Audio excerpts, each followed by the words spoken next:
Les Chaim Olivracha, on continue la Hidvaldo de Yotet Kislev. Ceux qui ont fait, bien sûr, ça s'est pas arrêté, c'était Shabbat. Après Chaf Kislev, 2 jours, comme Rosh Hashanah. D'accord, Rosh Hashanah, ce qui est le plus important, c'est la tête. Et depuis la tête, ça jaillit vers le corps entier. C'est pour ça qu'on dit Rosh. Et non pas le commencement. On pourrait dire Atralat Hashanah, mais on dit Rosh Hashanah. Donc il y a une intention de la tête. Et la tête, c'est toujours Chabad. Chabad, c'est Chokhmah, Bina et Da'at. D'accord? C'est Chokhmah, Bina et Da'at. C'est une connexion avec quelque chose d'extrêmement spirituel, qui est en fait la Géoula qui est en nous. Curieusement, on a pu penser pendant des siècles que l'intellect c'est un ennemi, surtout dans le monde de la Chassidoute. Surtout au XVIIIe siècle, il faut signaler, à partir de l'attaque de la grande Scala, de la Scala qui est venue d'Allemagne, etc., la science qui se voulait l'antithèse de la foi. À partir de là, le poison s'est répandu de plus en plus, si bien que on ne pensait pas qu'on pouvait voir éclore à nouveau l'intellect dans la Torah, qui plus est un intellect qui est à même de comprendre le divin. Voilà. Mais avant tout, il faut dire que ce cours est l'Ilun Nishmat pour la rencontre dans Triat HaMetim de Shal Chaim Ben Idel Mania et je dois dire autre chose, Myriam Mania, voilà, oui.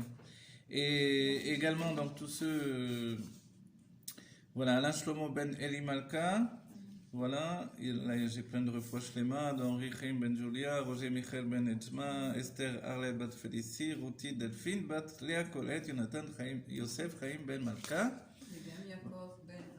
Voilà, Yaakov Ben Abraham, Elinu Nishma de Mordechai Ben David Vesimcha, Refoua Shlema pour Jonathan Yosef Chaim Ben Malka. Voilà, des bébés pour Léa Bat Muriel Emma, je lis. Refoua Shlema, Shirley Rose, Tzipora, Chaya Bat Miriam. Voilà, et tous ceux que vous voulez rajouter, allez-y, Vesimcha, Vetouv Levav. La Torah c'est un élixir de vie et elle nous soigne. Elle nous soigne de l'intérieur, elle nous donne de vivre bien. Voilà, je souhaite pour chacun, tous ceux qui sont là en particulier, que vous soyez en bonne santé, physique et morale, dans votre âme, dans votre corps, que vous trouviez vraiment l'équilibre entre les deux, que vous soyez heureux, heureuse, et qu'il y ait un grand bonheur dans vos familles, qui est très foumian mamash, la Géoula dans votre famille, chacun en particulier, que ça déborde dans la Géoula Mitiv Vashlema. Voilà, je m'inclus dans cette bracha. Echaim oli bracha. Il faut dire Echaim avec du masqué. Ok. Yotet Kislev, c'est la fête de l'intellect qui devient un réceptacle pour la Elokut. Et ça, c'est unique dans toute l'histoire du judaïsme. Si bien qu'on pensait que seulement les tzadikim pouvaient avoir un intellect qui était à même d'intégrer le divin. La Elokut, c'est ce qu'il y a de plus élevé. Il y a deux notions, vous vous rappelez, Makif et Pnimi. Le Makif, c'est ce qu'a abordé le Baal Shem Tov. C'est-à-dire une lumière qui génère un éclat de vitalité, mais qui n'est pas imposée à une structure. Et pourtant, le Baal Shem Tov a lui donné le minhag d'une nouvelle structure de dévoilement de la Elokut par des choses qui sont assez simples. S'attacher à un tzaddik et s'habiller comme un chassid et se retrouver entre chassidim, fonder finalement des familles de chassidim. Un groupe homogène qui tout entier est axé vers l'idée de servir Dieu de la meilleure façon qui soit, dans la joie. N'oubliez pas, le propre du Baal Shem Tov, ça a été d'entraîner la joie et la foi. D'accord? Simcha ve'emuna, dans le service de Dieu. Ceux qui étaient un peu beistalkut, en retrait depuis la destruction du temple. C'est bien que le judaïsme était un judaïsme de ghetto. L'idée du Baal Shem Tov, c'est de briser le ghetto. En brisant le ghetto, il ouvre la porte pour la pénétration de la lumière divine dans l'intellect. Et pour ça, pour ce faire, comme c'est une révolution intérieure, il faut une âme intérieure Be'etzem, dans l'essence. Cette âme Pnimi Be'etzem, intérieure dans l'essence, c'est l'Admor HaZaken. Une âme nouvelle, qui n'était même pas inclue dans Adam Arishon, donc qui n'a pas vu la faute d'Adam Arishon, qui ne l'a pas vécue, et qui est en relation avec la Géoula uniquement. D'accord? C'est Rabbi Yitzhak Ezik Miomil qui rapporte ce fait-là, c'est très important. Et l'Admor HaZaken, normalement, c'est un homme qui ne peut venir que dans la Géoula. Il est trop pur pour un monde en friche, en devenir, en travail. Et il rencontre un monde où le juif est en devenir justement. Et le choc finalement de sa rencontre avec un monde où le juif est en plein travail pour obtenir cette fusion avec le divin lui donne la structure de ce qui va s'appeler le Sefer Shel Benoni. Vous vous rappelez, l'Admorazaken, dès qu'il était enfant, depuis qu'il était enfant, a exprimé qu'il avait cette idée de définition du Benoni. Et le Benoni, a priori, c'est un homme qui n'existe pas. C'est comme le coin du mur, il n'existe pas, puisqu'il n'est que la fusion du droit et du gauche. On enlève un simple mur, il n'y a plus rien. Vous avez Chokhmah et Bina, alors vous avez Da'at.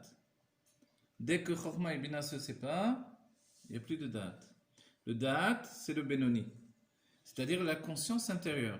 J'existe, donc je suis déconnecté de Dieu.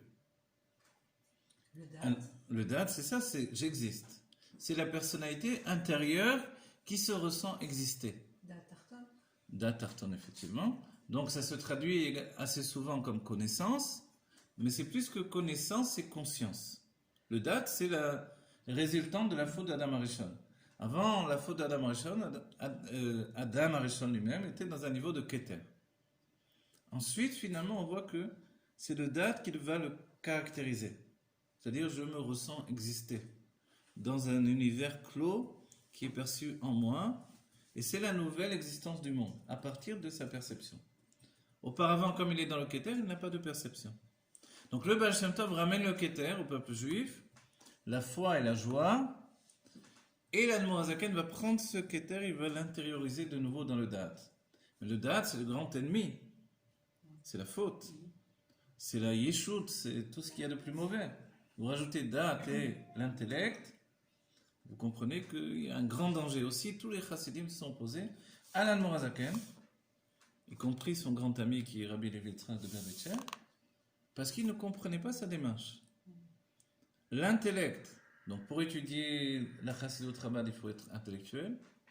Donc c'est une classification déjà dans le peuple juif. Le Baal Shem Tov va aborder les gens les plus simples, les a magnifiés, il leur a dit que vous êtes le peuple juif. La structure de ceux qui n'ont pas de structure. L'Admorazaken, lui, construit une nouvelle structure. Vous voyez? Donc le Yehudi Pachout du Baal Shem Tov, tout à coup il se heurte à la structure mise en place par l'Admorazaken. Donc il n'a pas l'intellect pour ça, et il n'a pas non plus la compréhension de la Kabbalah du Harizal. Alors on fait quoi? A priori, donc c'est impossible. Donc seulement un petit groupe intellectuel de chassidim, l'élite du peuple juif, va devenir, ce petit groupe-là, le noyau des élèves de l'Admorazaken. Et c'était comme ça au début, au commencement. C'est bien qu'il y avait des classes.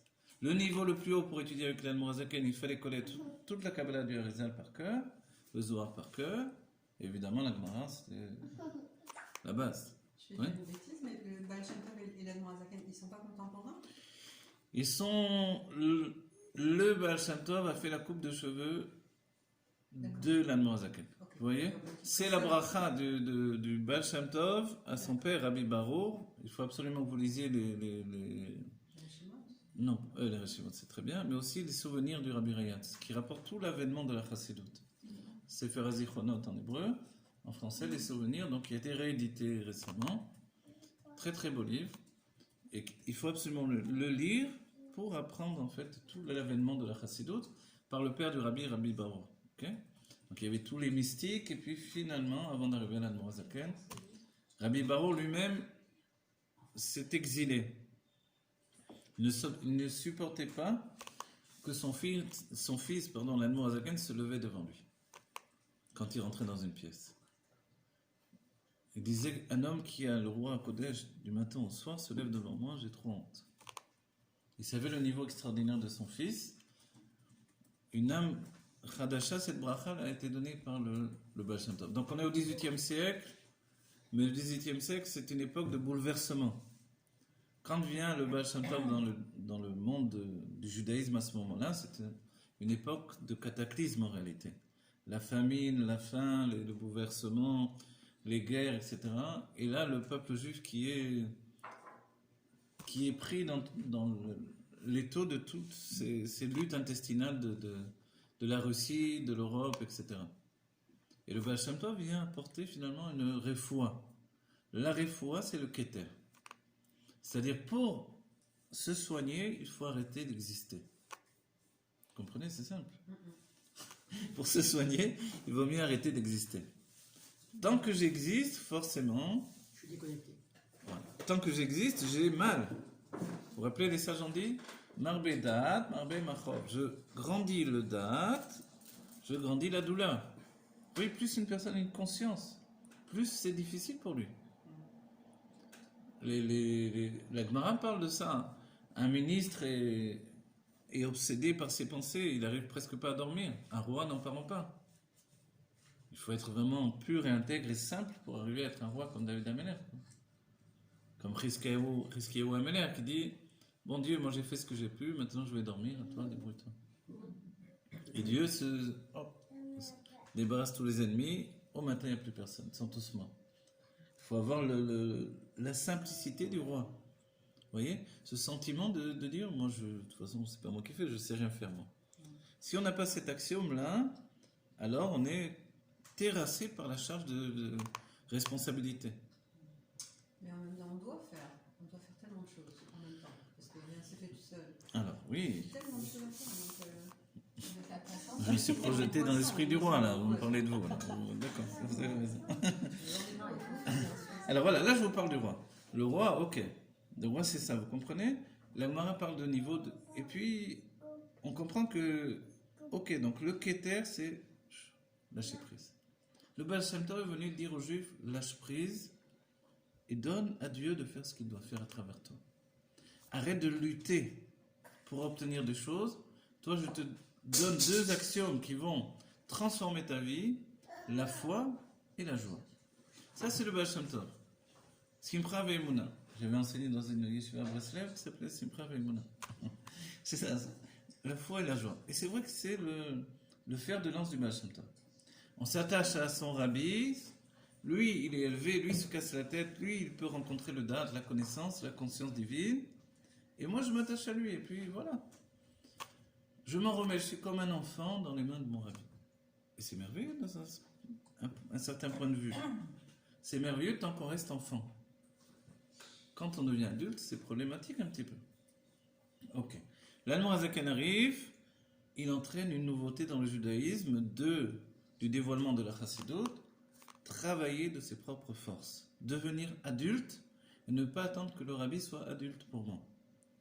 Et ça, c'est tout à coup très difficile à comprendre, puisque le Baal Shem Tov va décharger justement l'intellect, l'Admor HaZaken va de nouveau C'est bizarre.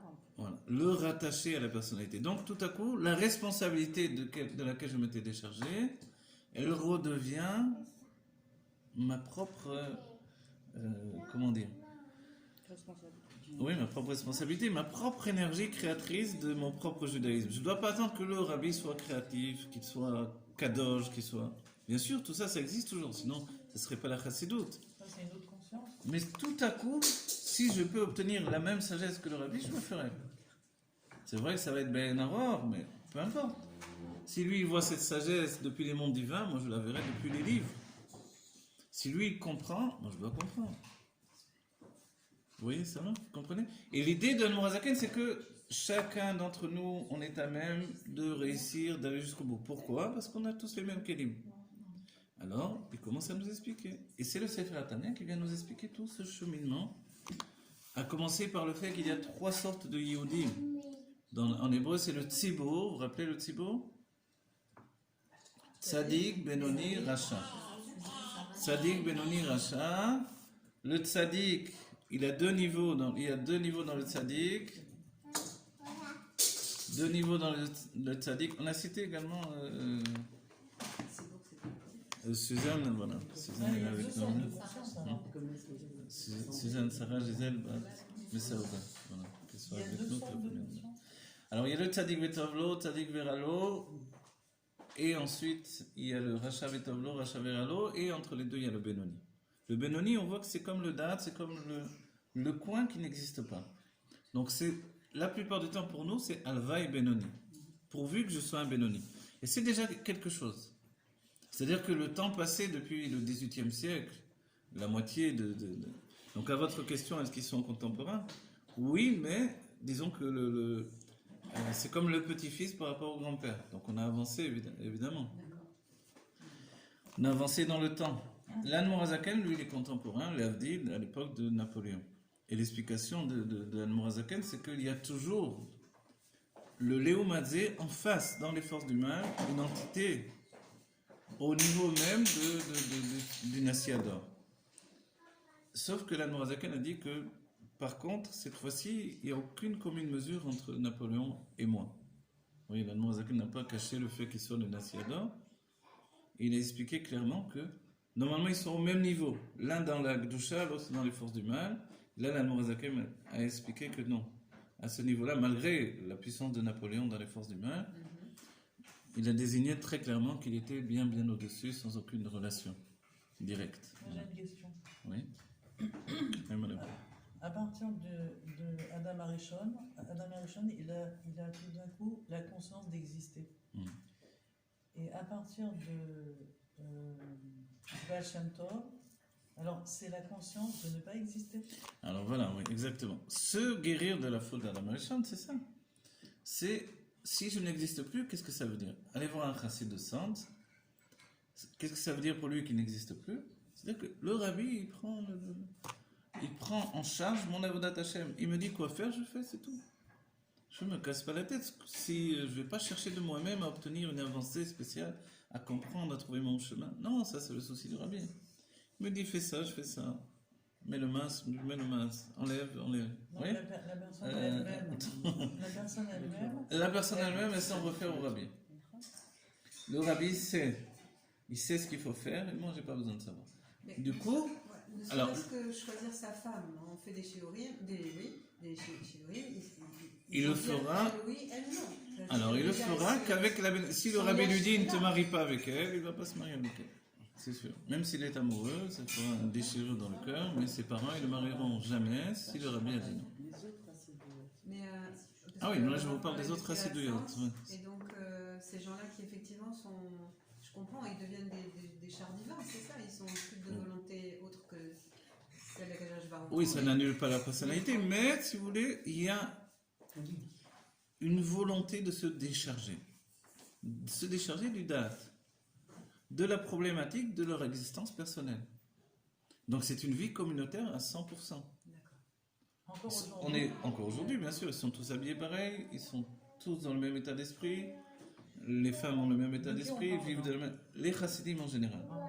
Vient la chassidut Chabad, l'Admorazaken dit je veux que le chassid travaille de ses propres forces, qu'il prie de son propre travail de prière, qu'il obtienne ses brachot de par sa propre tfila et ses propres efforts, etc., etc.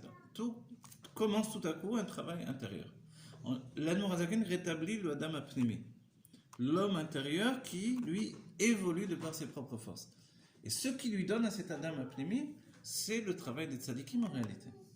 Mais ce travail des tzadikim devient le Alvaï Benoni. Vous voyez, pourvu que je sois un Benoni. Donc, un homme qui n'arrête pas de travailler. Quand on dit qu'il n'arrête pas de travailler, c'est-à-dire qu'il est tout le temps dans le date. Il est tout le temps en train de se mesurer, en train de réfléchir, de s'organiser. C'est terminé la tranquillité du Baal Shem Tov. Maintenant, cet homme-là, il n'a pas une minute de repos. Parce qu'à chaque seconde de repos où son esprit est vide, le mal se saisit de lui et peut le terrasser à nouveau. C'est un chemin long et court, a dit l'Admorazaken. Vous vous rappelez cette image-là? C'est-à-dire quoi un chemin long et court? C'est que le Yetzer Hara est toujours là, le long du chemin, quoi. Je le laisse prendre le dessus, paf, il m'entraîne. Vous voyez? Alors il faut travailler tout le temps. Jusqu'à ce que le Rabbi arrive et nous dise un enseignement, nous donne un enseignement qui définit la nouvelle situation de la génération. Vamer kulam tzadikim. Et vous êtes tous des tzadikim. Tout à coup, le Benoni devient quelque chose de plus lointain. On va dire, mais alors le Benoni, tout le Sefer Tanya, c'était pour rien? Pas du tout. Le Tanya nous démontre, nous dévoile la manière dont il fallait servir Dieu. Et l'Admorazaken, explicité par le Rabbi, devient finalement le fait que ce travail du Benoni, c'est un travail pour les tzadikim également. Vous voyez? C'est-à-dire que les tzadikim, depuis l'Admorazaken, travaillent comme le Benoni. Donc tout à coup, le Benoni, qui en réalité est une jonction de deux niveaux, le Racha et le Tzadik, c'est une nouvelle structure qui me permet à moi d'avancer et d'obtenir des niveaux que je n'aurais jamais pu obtenir auparavant. Pourquoi? Parce que finalement, sans mes levushim, sans les vêtements de l'âme, qui ont une source plus élevée que l'âme elle-même, je n'aurais jamais pu me transformer, me transfigurer même. Donc grâce au Rabbi, je deviens un nouveau tzaddik. C'est quoi ce nouveau tzaddik? C'est le tzaddik dans la vision des Ene Haeda, les yeux de la génération, qui me voit comme quelqu'un qui, ça on va dire, au bout du compte, mes fautes, c'est pas vraiment des fautes. Du moment que j'ai une bonne conscience, du moment que mon date est un date Eloki qui va vers Dieu. Évidemment, celui qui s'en fiche ne peut pas se rendre compte de ça. Mais dès le moment où la petite musique résonne dans ma tête, voilà, exactement comme ça, alors je prends le chemin pour aller vers moi-même. Mais n'oubliez pas que les axiomes de généraux de la Chassido du Baal Shem Tov n'ont pas disparu. C'est-à-dire la foi et la joie. Il faut une joie qui devienne un réflexe. D'accord? Vous savez, il y a des amirotes comme ça. On entend souvent les Breslev ne parlent que de la joie, ils sont tristes. Les Chabad ne parlent que du bitoul et finalement c'est les plus orgueilleux. Vous connaissez Alors c'est vrai que quand on parle Chabad, à l'intérieur on parle bitoul. Ok. Et les tradis, ouais, il faut quoi? Je sais pas, c'est quel symptôme. Bon, ça va, ce que j'ai expliqué là, c'est important de l'intégrer, de le comprendre. C'est ça la Noirzaken. Et le Rabbi nous a donné de passer un cap. Le cap, c'est de ne plus lutter avec son âme animale comme précédemment. On a souligné, on a vu une évolution dans nos cours par rapport à tout ça également. Donc je ne lutte plus avec mon âme animale. Il y avait un gâteau au chocolat. Je préfère le gâteau au chocolat, j'ai pris le gâteau au chocolat. Pas pour ça que je suis moins bien que avant que je le prenne. Voilà. Vous avez demandé qu'est-ce qu'il y a à manger au petit déjeuner? Non, ça c'est. Il faut pas dire ça. Alors si on ne parle plus avec notre âme animale, nous on fait quoi alors? Il faut l'accepter. Hein, pardon? On ne travaille plus avec notre âme animale, on l'entraîne avec nous, ou plutôt c'est elle qui nous entraîne dans la Vodat Hashem. Vous savez, David Ameller disait, je suis sorti de chez moi et mes pieds m'ont entraîné vers la Beta Knesset, enfin la Beta Knesset à l'époque, le Bel Midrash, il n'y avait pas de Beta Knesset à son époque, vers le Bel Midrash, la maison d'études. Pour nous, qui va nous entraîner vers la maison d'études? C'est notre âme animale. Pourquoi? Parce que j'y ai du plaisir. Et pour avoir du plaisir, à l'époque du Tzemar Tzedek, déjà il y avait cette notion-là. Un chassid avait organisé un cours de Tanya. Au début, il y avait beaucoup de monde, petit à petit, beaucoup moins de monde. Alors il va voir le Tzemar Tzedek, il lui dit, je ne comprends pas, il y a beaucoup moins de monde qu'au début. Et le Tzemar Tzedek lui dit, est-ce que tu as changé quelque chose? Il dit, je ne vois pas trop. Il dit, réfléchis bien. Il dit, je ne sais pas, à part le fait qu'au début, je mettais un repas, et après, j'ai arrêté le repas. Il dit, ben voilà, c'est pour ça. Il dit, les gens ne viennent pas pour manger quand même. Il dit, mais oui. Rétablis le repas et tu verras qu'il y aura plus de monde. C'est-à-dire que l'âme animale, on ne peut pas. Déjà à son époque, on était en plein travail, etc. Donc l'âme animale a besoin de ça. Elle n'est pas un plus mauvais juif parce qu'elle a mangé un gâteau au chocolat. Non, Je comprends. vous comprenez? En fait, il faut exercer les arts martiaux avec l'âme animale. Le Rabbi nous laisse penser que on n'en fait plus une histoire. On n'en fait plus une histoire. Voilà. On lui donne. Et là, qu'est-ce qu'il y a? On s'en fiche en vérité. Ça perd de son importance. Okay? Le plus important, c'est le cours. Mais mon corps, il a besoin également d'avoir de la vitalité. Il a besoin de prendre quelque chose. Je lui donne. Il laisse-moi tranquille. Et l'âme animale, elle est avec moi pour ces deux raisons-là. Parce que je vais manger, parce que c'est qu'elle, parce que si, parce que ça. Vous voyez? Si on me dit, venez, on va faire un cours en plein désert, on va mourir de soif, on va... Oula. Ou en pleine neige dans le froid. On l'avait négligé dans la galerie. En pleine neige dans le froid, etc. J'ai connu des Mekoubalim qui, après 3 jours de jeûne, après des périodes de Sikoufim, se jetaient nus dans la neige. Ici, en Eretz Israël, c'est les Tikkun du Harizal. Ils faisaient des Gilgulim dans la neige, voilà, nus. Alors, ok, on peut toujours faire ça, mais il est évident que ce n'est pas le travail que l'on doit faire aujourd'hui. Le travail d'aujourd'hui, c'est avoir du kev dans Torah et Mitzvot. Parce que mon âme animale a besoin de ça, et que c'est elle qui est le moteur de ma nouvelle vitalité. D'accord? Et ça, tout le monde l'a compris en l'expliquant ou sans l'expliquer. Et c'est pour ça qu'on est un juif différent, comme il n'y a jamais eu auparavant, mais qu'en réalité, puisque la matière n'est plus une lutte, parce que Nigmar Avodat Abirurim, parce qu'on a terminé justement de faire le tri dans la matière, alors on peut maintenant commencer à purifier le rapport que l'on a avec la matière. Purifier, c'est-à-dire voir qu'en réalité, la source même de l'existence, dans le cli, dans le réceptacle, c'est la même source. C'est le Yigoul Agadol chez l'Ifnat Tzimtzum, le grand cercle d'avant le Tzimtzum, c'est... Vous voyez? Et mon âme divine n'est que l'influence du Kav Sof. Quand je vis comme ça, bon, c'est pas très... Qu'est-ce qu'on s'en fiche en fait? Vous voyez? Mais si on me demande, oui, je préfère aller au restaurant que de me mettre dans la rue et manger par terre comme des soldats, comme ça. Oui. Chacun, finalement, il faut avoir une certaine sensibilité. La sensibilité devient mon atout, mon allié, quand je l'utilise également pour faire une vie. L'Echaim Livracha, qu'on soit tous scellés et inscrits donc pour une bonne année, une année dans l'étude de la Chassidut et les Darkei Chassidut. Voilà, on persiste et signe, Yutet Kislev. C'est pas Rosh Hashanah, c'est Rosh Hashinouï alors. Bravo, alors voilà, c'est bien. Shana Milachon Shinouï, Shana de étymologie de Shinouï. À nous de faire que ça soit un changement. Sinon, on a toujours l'occasion de faire Shana, Lachon Larzor. On répète exactement, vous voyez, ce qui était précédemment. Vous comprenez? Les Shanot Batora, on peut dire, mais pourquoi avoir utilisé un terme comme ça, vous voyez? Mishnah, ça veut dire méchané, dans le sens on revient à nouveau à la même chose. Alors c'est ça la Torah, je répète toujours la même chose. Non, ça ne peut pas être comme ça. On voit que l'approfondissement de la Torah dépend de mon date. Et mon date, a priori, c'est comment je me sens. En termes simples, ça veut dire si je me sens bien, je vais intégrer la Torah d'une manière agréable. Est-ce que vous n'avez pas en vous des sensations qui dépassent le raisonnement? Par exemple, je me suis aperçu que le froid et l'humidité, ça évoque chez moi un sentiment de misère profonde. J'arrive pas à l'expliquer. Oui, vous voulez dire? D'insécurité peut-être. Insécurité. C'est-à-dire, je crois pas, mais peut-être dans une vie intérieure, oui. Mon enfance, non, mais vous comprenez? Voilà. Bon, je viens de Corse, on ne visait pas trop le froid, le truc, mais disons, dès que c'est froid, humide, vous voyez, mouillé, alors il y a ce sentiment, je comprends que ça dépasse en fait le cadre de ma compréhension, c'est quelque chose qui est relié à... Et la tropha, le moyen de guérir en fait cette sensation, c'est au contraire de le luxe, le bien-être, vous voyez, la chaleur, etc. Voilà.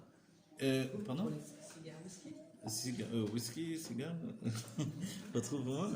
Oui, si vous voulez, bien sûr, dans cet ordre d'esprit, c'est-à-dire, finalement, le vivre bien, il est aussi une tropha. Et c'est là où on dit que le juif, c'est un roi ou un fils de roi. C'est dans la Gemara, c'est dans la Halakha également, ce qu'on nous permet de dire le Shema Israël, voilà, dans les 3 premières heures du matin, jusqu'aux 3 premières heures du matin, donc en général vers les 9h, 9h moins le quart, un truc comme ça. Ça dépend des périodes évidemment. Pourquoi? Parce que nous sommes comme des fils de roi qui se lèvent tard. Donc le fils du roi il se lève tard, il peut dire le chemin tardivement. Mais le minhag Chabad, on n'oublie pas, c'est qu'on dit le chemin dès les brachot du matin.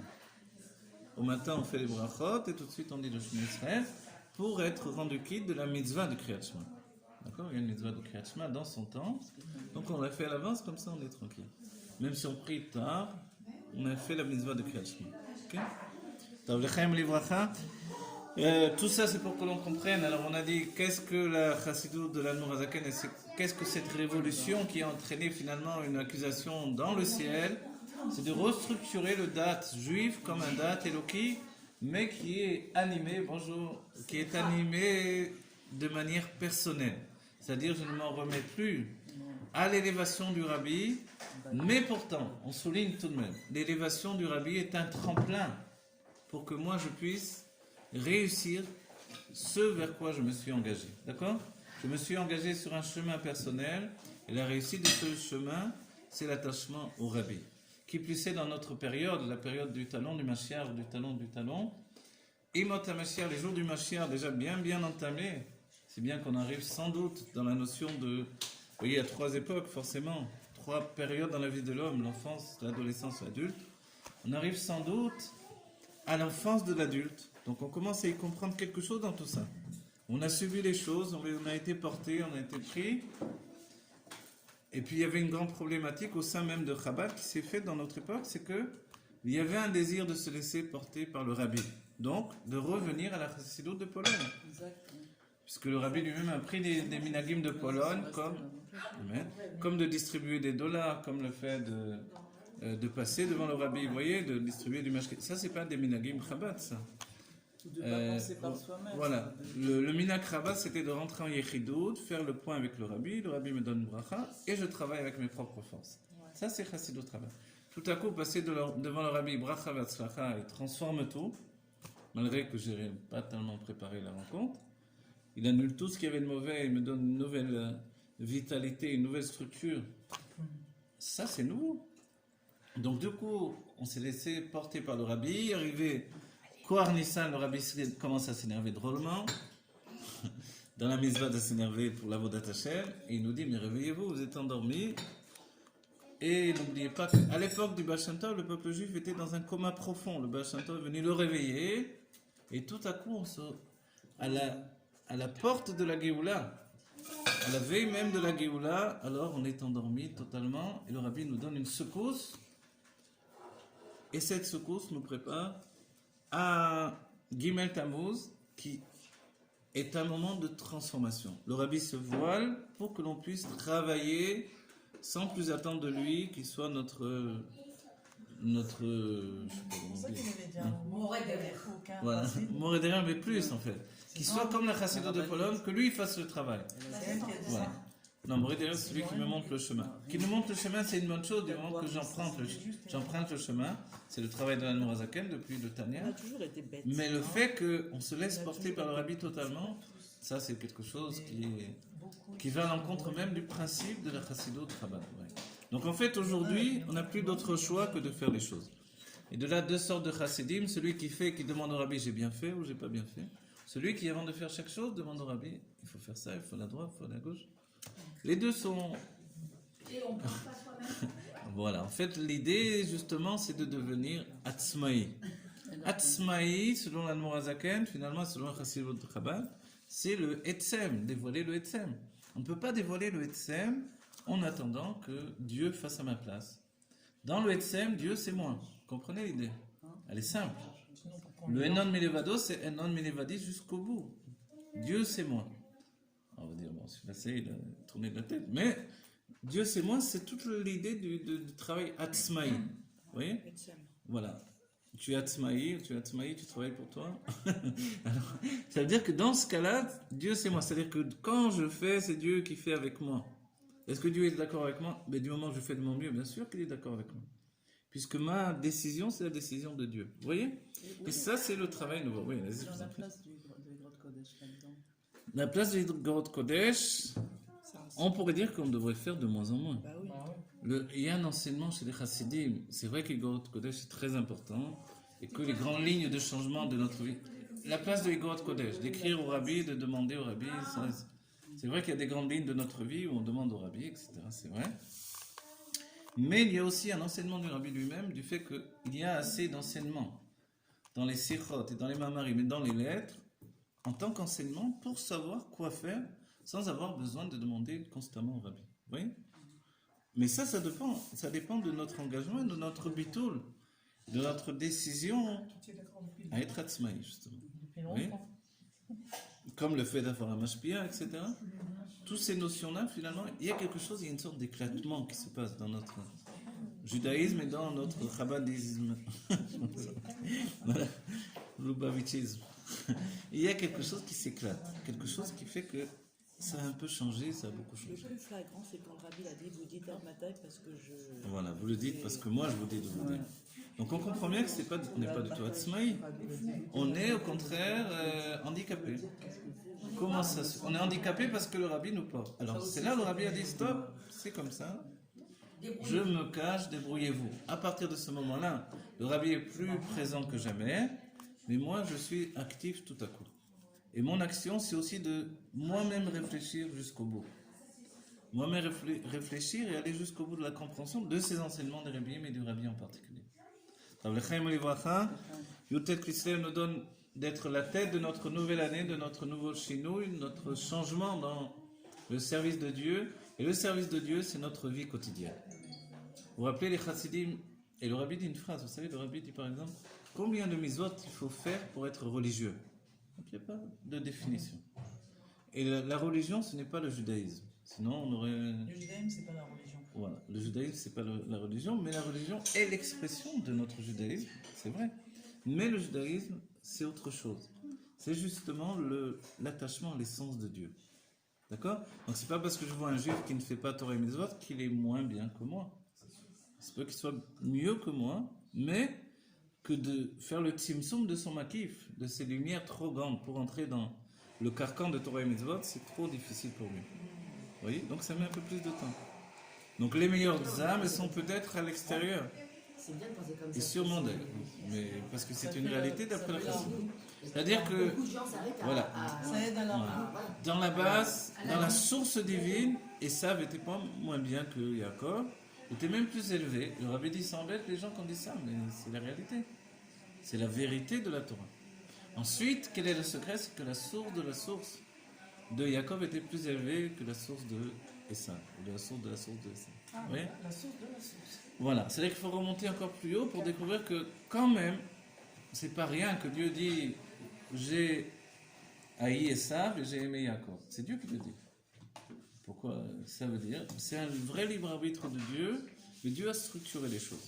Ceci dit, Esav qui était un Yehudi, un renégat, Yehudi Mouma, il était à même de tout transformer. Il devait être ce premier Baal Tshuva qui entraîne le Garin, le noyau même de la Géoula qui vient de l'intérieur. C'est pour ça que sa tête est à Hebron aussi. C'est pour ça que sa tête est à Hebron. Il aurait dû être Hassid Rabban. La tête de ça. Oui. La tête des Sav a roulé, elle est rentrée dans les bras de Yitzhak. En même temps, c'est pour ça qu'il est Bechor en vrai, Yaakov. Qui est, pardon? Bechor. Ah, C'est la source de bien la sûr, source. le Bechor, c'est le nain de Chabad, C'est effectivement. pour ça qu'il a demandé la Bechora. C'est qu'il est Bechor. Rav, vous avez dit la tête de Esav est à Hebron. Qui a tué Esav? C'est le petit-fils de Yaakov, le fils de Dan, il me semble, qui était, il était sourd. Sourd. Et puis Esav s'est mis devant l'entrée d'Amarat Marpella, il a empêché de laisser enterrer Yaakov. Et les fils de Yaakov étaient très troublés parce qu'ils se sont aperçus de la ressemblance de Esav avec leur père, c'était le frère jumeau, et ça les a troublés cette ressemblance physique. Le visage leur rappelait énormément celui de leur père, ils ne savaient plus trop quoi faire. Et puis il y avait ce petit-fils, donc le fils de Dan, si je me rappelle bien, qui lui était sourd. Il a dit, mais qu'est-ce qu'il a celui-là? Il empêche d'enterrer mon grand-père. Il a pris une épée, il a coupé la tête. Il était sourd, mais il n'est pas. Il est aveugle, exactement. Il a fait la ressemblance. Oui, mais... effectivement, vous avez raison. Mais ça lui a pris la tête, comme on dit. Il a pas mis la tête. Voilà. Donc il a pas fait des stars. Pas du tout. D'accord. Merci beaucoup. Très bien, merci. Tu fais la bracha, hein? Bon, allez, vas-y, fais la bracha.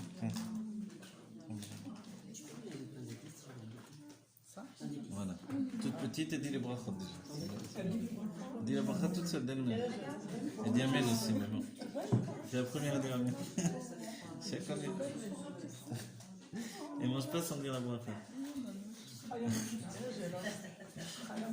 Elle n'a pas 2 ans encore. Voilà. Et ça, c'est quelque chose qui vient d'en haut. Ça, c'est pas... C'est sûr. Ils sont spéciaux les Bah, tout vient d'en Non, il y a un bureau pnémique. Même avec les enfants, il y a un bureau pnémique qui se fait. d'un enfant à l'autre, on voit que le travail a pénétré de niveau en niveau. Les Yosef. Alors, qu'est-ce que... Je dis, c'était en pleine parole, c'est ça? La tête, etc. Pourquoi on a dit ça? Parce que on a parlé d'Esav. Esav, c'est nous, d'un certain point de vue, c'est notre âme animale. Yaakov, c'est notre âme divine. Donc Yaakov, il est merveilleux, mais... Il est merveilleux, bien sûr, il est beau, il est plein de doucha, il est fidèle, il est intègre, il n'y a rien de tordu chez lui. Et ça, c'est tout le contraire. Vous voyez? Mais par exemple, dans un film, dans un livre, vous avez que Yaakov tout seul, je ne sais pas si c'est tellement intéressant. Vous voyez? Il faut un Esav. C'est comme Noir alors. Voilà. On ne verrait pas les valeurs s'il n'y avait pas le contraire. Voilà, le secret de Walt Disney, c'est qu'il mettait toujours un bon méchant. Donc, s'il n'y a pas un bon méchant, enfin un bon méchant, c'est pas normal de dire, un mauvais méchant, un vrai méchant, qui est terrible, qui fait peur. Et alors ça marche. Vous voyez? Mais ce mauvais méchant, en fait, il peut se transformer. Il peut se transformer et dévoiler qu'il n'est pas si méchant que ça. Je me rappelle l'Avdil, mais quand j'étais enfant, je lisais des bandes dessinées des super-héros. Je n'aimais pas trop les bandes dessinées du côté Superman, tout ça, et le côté Marvel. Et Marvel, Stanley avait une spécialité, c'est que son méchant faisait tchouva. C'est incroyable, c'est un juif. Marvel. Oui.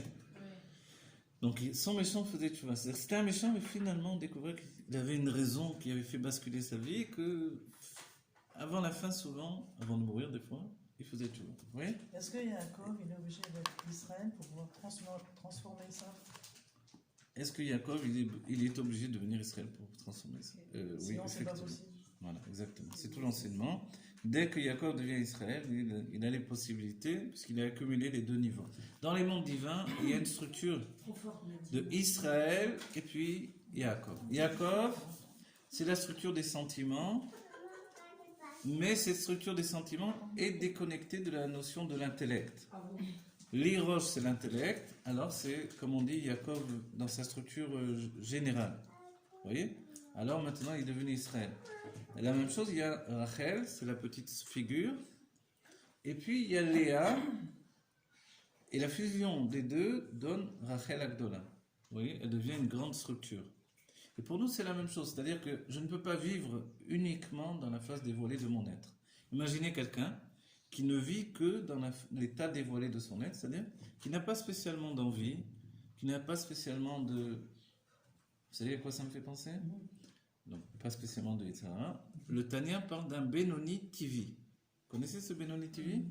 On peut voir ça même chez les non-juifs. En principe, les non-juifs font beaucoup de Yitzhara.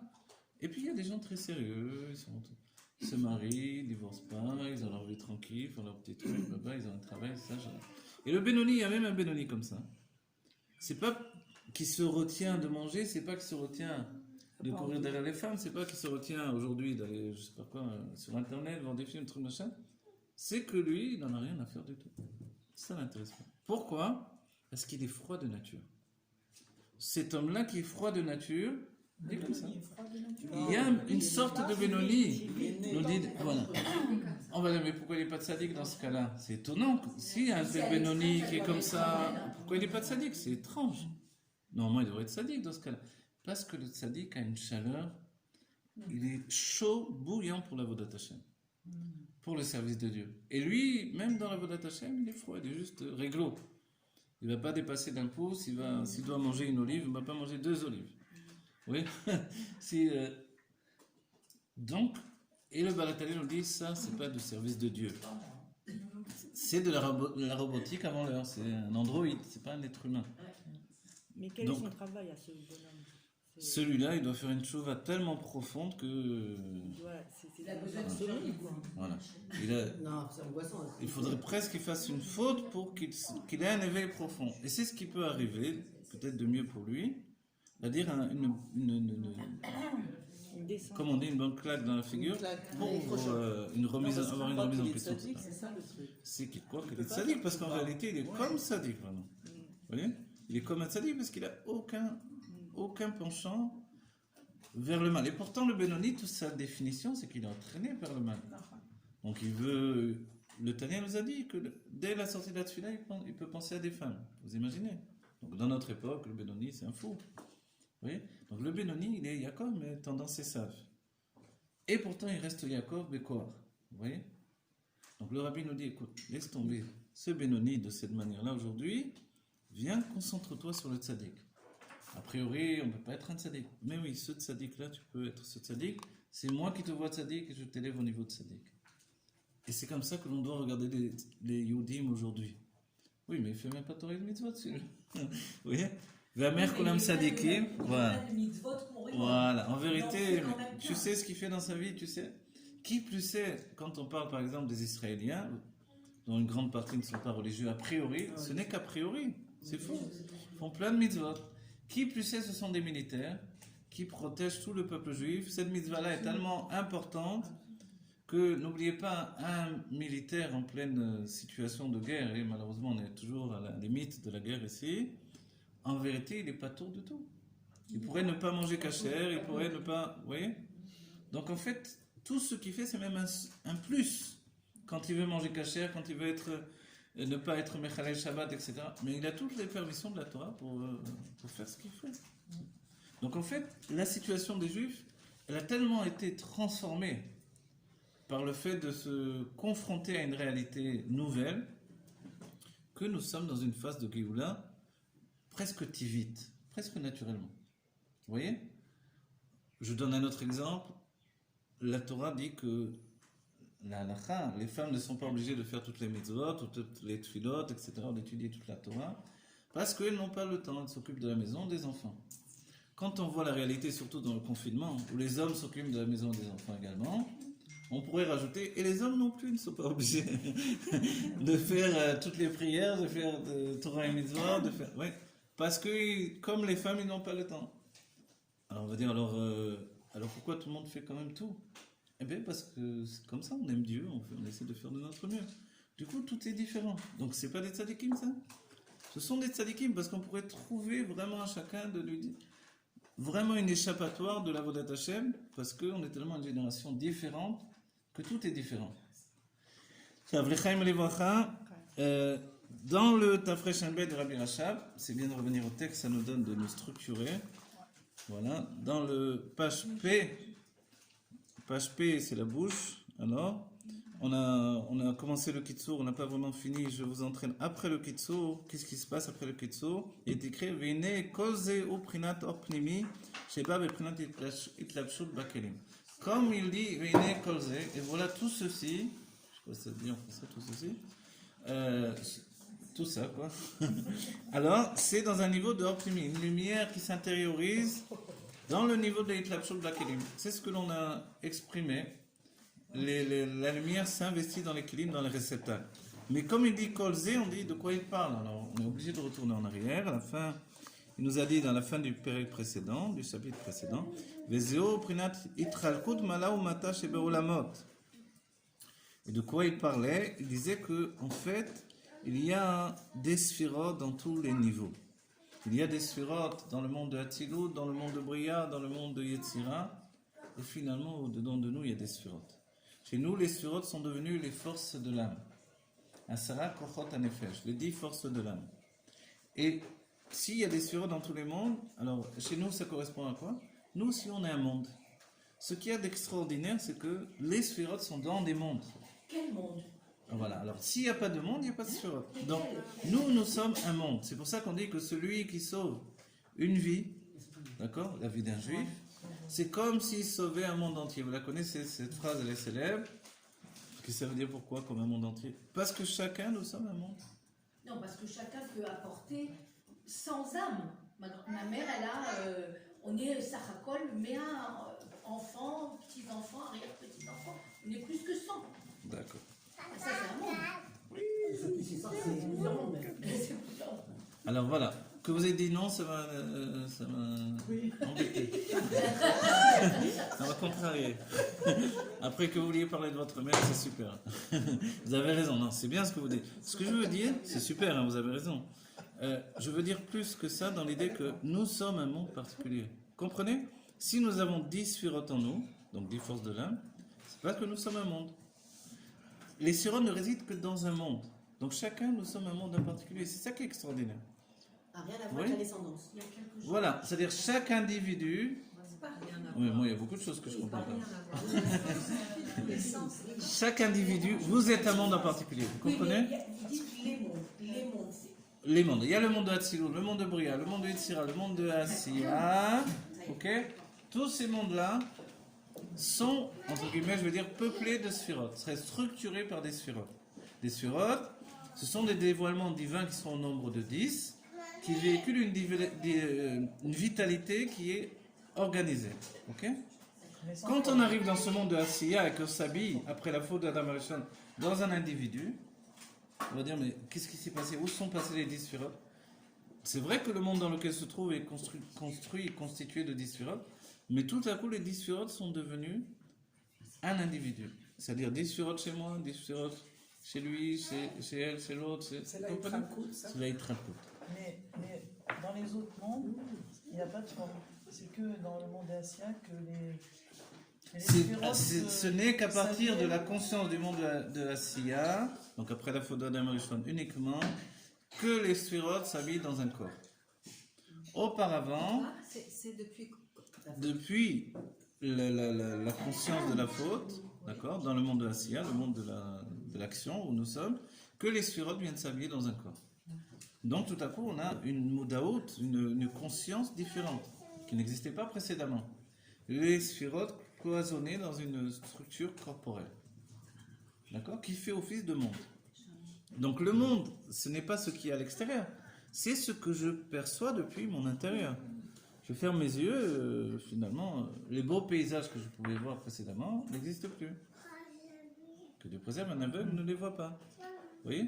Si je n'entends pas les sons, parce qu'il a trop de lumière intérieure qui l'empêche de voir les images à l'extérieur. C'est-à-dire la connexion avec son intérieur est plus grande Mais il est connu. que l'extériorité. Quoi, pardon? Au fond, il est connu. Il les connaît, bien entendu. Dans l'âme, il y a déjà une identité de la réalité. Ok. Donc vous avez compris cette idée-là? Oui, non? Le Tanya, lui, vient nous apporter une structure qui nous amène de vivre nos sphérotes intérieures comme un monde à part entière. Vous voyez? L'idée du Baal Shem Tov, c'était que compte tenu qu'il y a une âme générale qui contient tous ceux qui lui sont attachés, dans cette âme générale, alors lui, l'anmo de la Chassidut, ce rabbi, qui normalement est un tzaddik, les chassidim de Polom disent, tu prends un âne, tu lui mets un shtremen sur la tête, tu lui dis, c'est mon rabbi, maintenant ça marche. Ça veut dire quoi? Ça veut dire qu'ils ne sont pas... c'est toujours des Talmidei Chachamim, mais c'est eux qui le disent, hein, c'est pour ça que je me permets de le dire. Sinon j'aurais jamais dit un truc comme ça, parce que mais ça veut dire que le choix que l'on fait d'un homme le hisse à un niveau où il devient une âme générale. Vous voyez? Dans la Chassidut Rabbah, c'est pas exactement comme ça. C'est-à-dire, parce que c'est la lignée de David aussi. Oui. Est-ce qu'un rabbi, enfin le rabbi, mettons, quand il voit une personne, il voit les sphérotes de la personne, Bien entendu, et il oui. voit où est le déséquilibre ou l'équilibre. Exactement, bravo. Quand le rabbi voit une personne, il voit les sphérotes, il voit l'équilibre, le déséquilibre de la personne, exactement. Et son travail, c'est de rééquilibrer tout l'ensemble. Comment on rééquilibre aujourd'hui? Comme on rééquilibre aujourd'hui. Parce qu'on se connaît, on sait où est-ce qu'on penche, Mhm. on sait ce qui manque et on sait ce qui... Voilà. Où on va pour se soigner de ça. Alors, non, on va se soigner, je vous le dis. Alors, on va ici, on est là dans le cours de Chassidut, mais je vous le dis, n'oubliez jamais d'être joyeux. Pour être joyeux, il faut se simplifier. La structure qui complique ma conscience, elle a aussi une problématique, c'est qu'elle alourdit ma conscience. Donc, elle alourdit mon souci, puisque les sages ont dit, Marbé Machov, je grandis ma douleur. La douleur, c'est la conscience de l'existence qui est tellement grande que je porte le monde entier sur moi.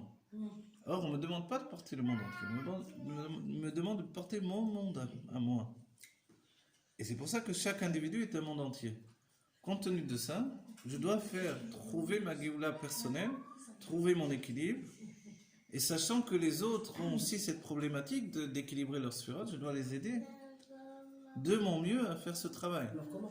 Mais on n'y arrive pas. On sait Justement, ce qu'on alors. doit faire sur Alors, soi-même. il y a un axiome comme ça. Regardez, le rabbi dit plus je suis profond et plus j'aurai de quoi donner, de distribuer un équilibre aux autres qui va jaillir de mon makif.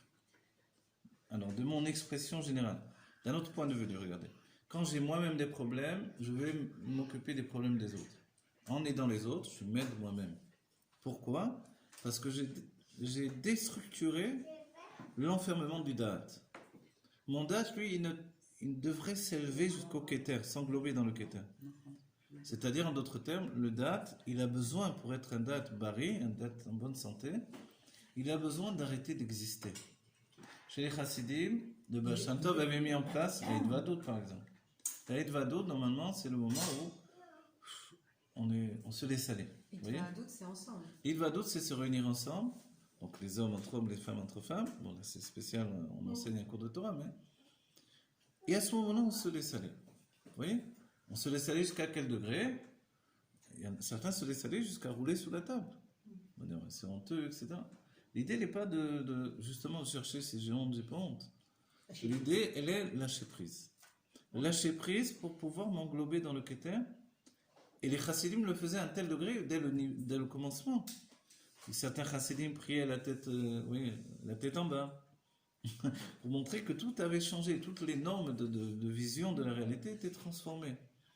Donc, l'idée de la Hitvadut, c'est ça. C'est une sorte de psychanalyse générale où tout le monde se laisse aller. Et dans la bonne humeur, dans la joie, on se laisse porter par un bien-être qui vient de la communauté, mais qui vient d'une communauté d'individus. C'est là le propre de la Chassidut Rabbah. Vous voyez? Dans la Chassidut de Pologne, c'est une communauté avec une seule tête, c'est le rabbi. Là, finalement, ce sont des têtes pensantes qui se laissent aller, s'accordent les uns avec les autres comme on accorde des violons.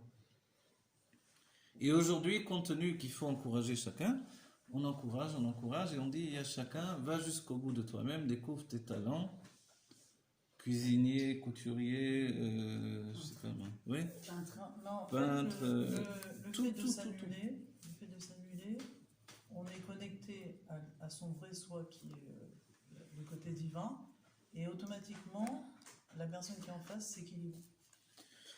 Le fait de s'annuler... alors oui, non, je vais vous dire pourquoi non. Pas non pour vous contredire. Le fait de s'annuler. Le fait de s'annuler, c'est-à-dire. Pourquoi ça rééquilibre l'autre en face? Non, le fait de s'annuler fait qu'on se connecte à notre côté divin. Okay. Donc, cette chose-là fait que la personne en face s'équilibre toute seule. Ah. Ça, c'est je vois pas comment.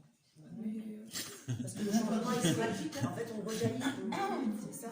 Non, alors il y a de ça dans le sens où, par exemple, souvent les gens disent un véritable ami, c'est quelqu'un qui écoute, tout simplement. Oui. Écouter quelqu'un, c'est beaucoup, c'est énorme.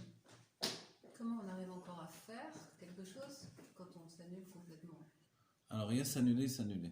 Vous savez de quelle annulation parle le Rambam dit le niveau d'annulation qu'il faudrait pour le service de Dieu. Le Rambam donne une image un peu poussée, mais pour qu'on comprenne. Il dit c'est comme quelqu'un qui est dans la cale d'un navire, il est par terre dans la cale du navire, et il y a plein d'eau par terre comme ça, et en plus il y a quelqu'un qui vient et qui fait ses besoins sur lui. Il dit ça, c'est le degré d'annulation. C'est affreux, c'est très masculin comme image, c'est très... Alors oui, c'est un bitoul, ça s'appelle la chifloute. C'est-à-dire je suis de la poubelle, quoi. Vous comprenez? Mais pas vraiment. Alors, ça, qui peut penser comme ça, c'est David Ameller qui peut penser comme ça. On doit être tout et rien. Voilà. Le rabbi nous a dit à notre époque, privilégier la chorma plutôt que la chifloute. J'ai connu je connaissais un... C'est plus élevé. Oui, bien sûr, c'est plus élevé. La chorma, elle se situe en haut. Elle est annulée devant ceux qui la dépassent, devant le keter. Vous voyez? Quand je m'annule devant le rabbi, j'ai pas de problème de personnalité. C'est un être divin, je suis, moi, je vous connais, ok? Donc, elle m'a, vous voyez, on peut même pas comparer entre... Mais, finalement, c'est très barré de s'annuler devant quelqu'un qui est immense. Tandis que quand je m'annule au premier venu, il y a toujours une difficulté. Mais d'un certain point de vue, je peux être toujours un réceptacle pour entendre l'autre, pour le laisser s'exprimer. Et moins j'ai de yesh, et plus j'ai de place pour l'autre. Le yesh, c'est-à-dire, moi j'ai une envie de m'affirmer. Ce qui tue la personnalité, c'est souvent le besoin de reconnaissance. Ça, c'est un poison. De l'autre. Le besoin de reconnaissance, évidemment, on dit que ça vient de l'enfance, ça vient des traumatismes de l'enfance, etc. Donc j'ai besoin qu'on reconnaisse ce que j'ai fait. J'ai besoin que tout le temps on me dise, voilà, c'est bien, bravo, toi. Et le besoin de reconnaissance, bon, il y a des petites normes où c'est bien. Je fais un gâteau, l'autre il goûte, il me dit rien. Il dit c'est bon, c'est pas bon. La prochaine fois, je te mets du sel dedans. C'est pas... Ok. Mais à part ça, je veux dire, voilà, le couscous il est bon, il est pas bon, ça c'est ok, c'est normal. Mais le besoin de reconnaissance, quand il est plus loin, tout le temps avoir besoin de rechercher ça, d'être blessé dès qu'on m'a pas, vous voyez. Alors là, ça c'est un poison. Et les chassidim ont travaillé pour s'en débarrasser. Il y a des blessures de l'enfance aussi. Oui, mais voilà. Mais il faut s'en débarrasser. Quelle que soit la raison qui a entraîné ce besoin de reconnaissance. Parce que là, il vient vraiment, finalement, des forces du mal. C'est un poison dont on ne se débarrasse pas de ça si on ne s'en occupe pas. Si on ne le reconnaît pas, si on ne l'isole pas, si on ne le combat pas. Vous voyez ? Le combattre ou l'accepter? C'est plus terrible que de manger ce que vous voulez. Le combattre ou l'accepter? Hein? Le combattre. Il faut le combattre dans le sens où il faut le repousser dans un retranchement où finalement il devient quelque chose d'essentiel. Mettre la lumière dessus. Voilà. D'essentiel, c'est-à-dire que quand il se confond avec l'essence, il disparaît de par lui-même. Voilà, c'est ça. Voilà. L'idée, elle est que vivre au niveau de l'essence, c'est accepter que je suis un être divin. Dès que je suis un être divin, j'accepte ma perfection telle que je suis. C'est-à-dire je n'attends pas la perfection venue de l'autre. Ni même, oh, bravo, tu es bien, bravo, tu es parfait, bravo. C'est vrai qu'on peut souffrir. J'ai pas eu un père, j'ai pas eu une mère qui m'a encouragé, j'ai été rejeté par mes parents. C'est vrai qu'il y a des bonnes raisons, effectivement. Mais, au bout du compte, si ça dépend de moi, et l'idée de la Chassidut Chabad, c'est que oui, ça dépend de moi. Personne ne peut faire ma vie intérieure. Donc à un moment ou à un autre, je me prends en main, je me dis ok, j'ai pas besoin que tout le monde. C'est valable pour tous les poisons. C'est valable pour tous les poisons, mais celui-là c'est un poison qui est vraiment négatif dans le sens où je peux même pas le transformer, vous voyez. Je dois vraiment m'en débarrasser. Et m'en débarrasser, alors s'il fait partie de moi, comment je peux faire? Donc je peux pas dire je n'ai pas eu des manques dans l'enfance, etc. Je les ai eu ces manques. Alors, donc dans ce cas-là, je comprends que je dois me simplifier. Et se simplifier fait que m'accepter tel que je suis. C'est un manque qu'on ne peut pas combler et qu'on ne doit pas combler. Donc voilà. En vérité, dire que je peux m'en débarrasser de manière classique, donc je vais lutter contre ça, ça c'est peine perdue. Et c'est vrai que là, le combattre, dans l'idée de combattre comme on combat un ennemi, non. Combattre l'idée, ça c'est important. Vous voyez, combattre une idée, c'est combattre que cette idée-là que je dois toujours avoir. Voilà. C'est-à-dire, je fais un tableau, si les gens me disent pas qu'il est beau, je sais pas qu'il est beau. J'attends. Il est bien, il est pas bien, personne ne dit rien. L'enfant il fait ça, non? L'enfant il a fait son beau dessin, personne n'a rien dit, etc. Chaque des déchirements. Alors quoi, il faut pas pour savoir si on a fait Ah, vous croyez qu'on n'a pas besoin? Parce que vous avez déjà la conscience de vos qualités. Mais ne croyez pas que tous les juifs ont la conscience de leur qualité. C'est tout le problème de... Peut-être qu'il est encore plus féminin que masculin, mais dans la part féminine des êtres, ça existe énormément. C'est un grand paradoxe parce que la reconnaissance, c'est comme une survie, mais en fait c'est un poison. Ouais, c'est ça. Donc comme il y a la Chassidut Chabad, par exemple, que vous dites finalement je connais rien, alors que tout le monde vous dit mais il connaît beaucoup de choses celui-là, vous voyez? Affirmer le contraire et ne pas voir le manque. Vous comprenez ce que ça veut dire? C'est-à-dire d'avoir ce sens profond de Shiflut dont on a parlé, mais dans le côté Metukan, c'est quoi l'humilité Metukenet, réparée?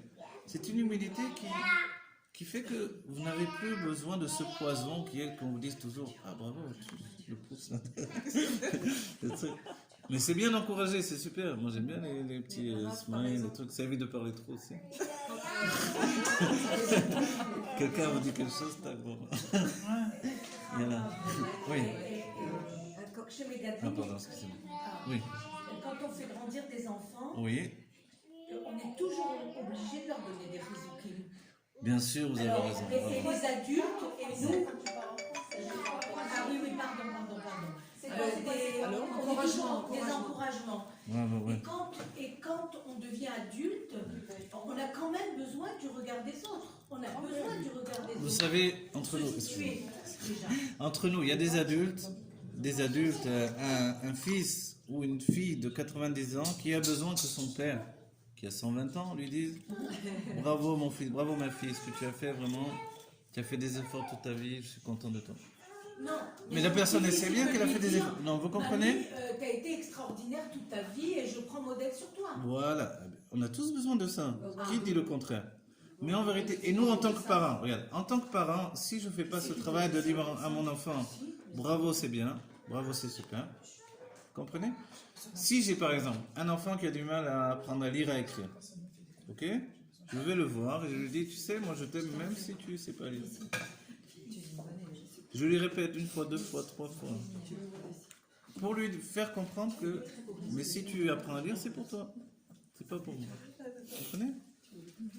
Qu'est-ce qui s'est passé? C'est-à-dire, l'enfant, il doit comprendre, les chaim ou les bracha, que ses qualités intrinsèques ne dépendent pas de l'estimation de l'autre. C'est très important, ça. Pour arriver à ce que vous dites. Arriver à avoir suffisamment de, en hébreu, on dira de RR, vous voyez, d'estime de soi-même, mais la faculté de savoir qu'est-ce qui est vraiment bien de ce qui est pas bien. Se connaître, c'est tout. Se connaître, pardon. Se connaître, ça prend du temps. Parce qu'il faut éliminer beaucoup de superflu. Parce qu'on a pris souvent des vêtements d'autres personnes. On sait... Tout à l'heure, je voulais vous dire une image. Je me rappelle, j'ai vu un jeune Sfarad qui était un garçon merveilleux. Bon. Il est parti étudier chez les Lituaniens. C'était une décision qu'il avait dans le monde du Moussa. Je le revois 3 mois après, je me rappelle. Et c'est un garçon plein de vitalité qui étudie la Torah avec joie. Je le vois, il avait mis un chapeau rond comme ça. Je le vois comme ça. Courbé comme ça. J'ai eu peur, je me suis dit, qu'est-ce qu'il est arrivé? Il est malade, ça va pas le pauvre. Je vais le voir, je lui parle. Il parlait comme ça. Presque il ne me regardait pas. J'ai dit, qu'est-ce qui se passe? Il avait mis des lunettes rondes pour ressembler au Rav qui voulait l'imiter. Finalement, il est rentré dans une caricature de lui-même pour ressembler à un autre. Bon. Oui, ça c'est le propre de la jeunesse. La jeunesse, que l'on ait 30 ans, 40 ans, 60 ans, ou... Vous voyez?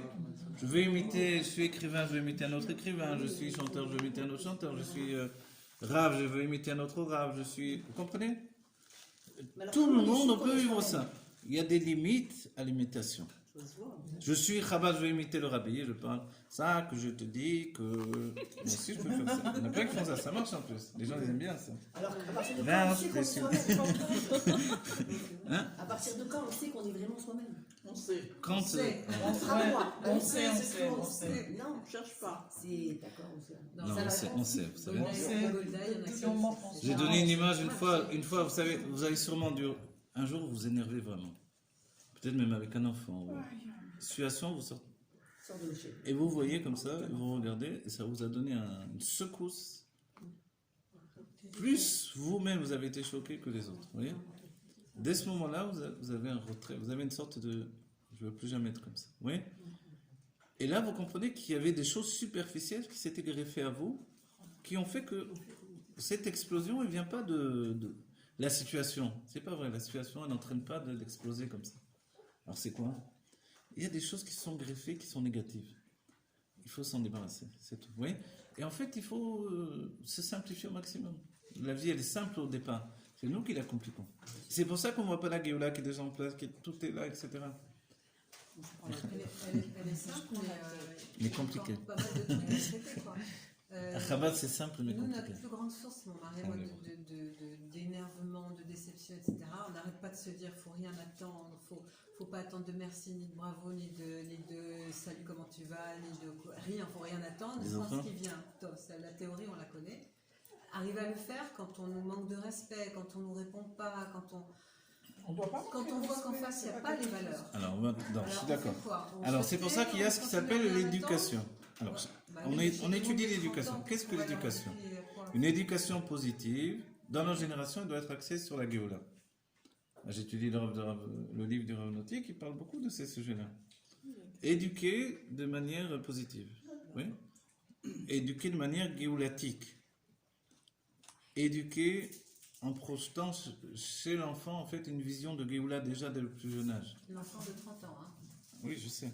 Mais parce qu'il n'y a pas eu cette éducation qui a précédé, forcément à la fin on a aussi un fruit qui n'est pas. Mais on peut rien, on va pas reprocher au bon Dieu d'être arrivé trop tard ou quoi que ce soit.